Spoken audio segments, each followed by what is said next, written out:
Hino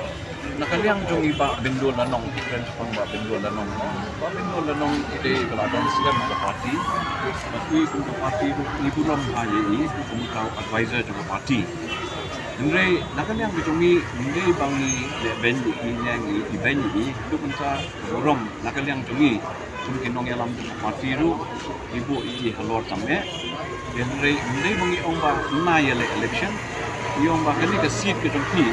jadi ke East Silong, Malki-Laitumkhrah, di nakanya menjungi Laksgo hati, ngimdan kata keting kelat di ini le nak constituency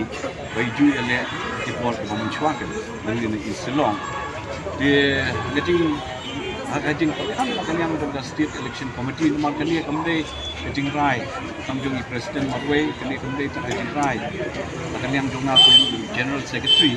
Jadi ketika cingrai jom election committee kalau yang include di MLA, di MDC, di district president, di district secretary, di president, di secretary, di circle bokeh. Di kalau cingrai kita start di nakaliang di state election committee melakukan hanya gue ya ketiket pada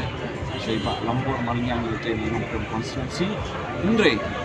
kalau kita adu mentaru boleh ni kompeniang angin Malki-Laitumkhrah Constituency mengapa dinam perkat iba Bindo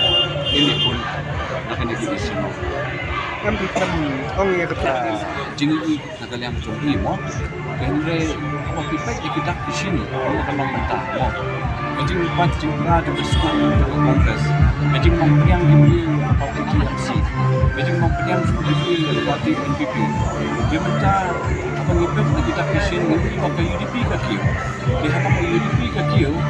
ni nanti ba UDP mentang kan ni pun komisi kan ni ha mentang kan ni beliau absolute majority kan ini yo ada besom kata jeng papa jadi kecil Kwah ni kan nombor ini yo absolute majority bahkan ini yo absolute majority tu ni Kwah pun ke parti ini yo bonsi nambah ini yo menyelam semengi bersokar ni lada yo bonsi tak kira di parti teng kilik dan bol kembali ke MPP mo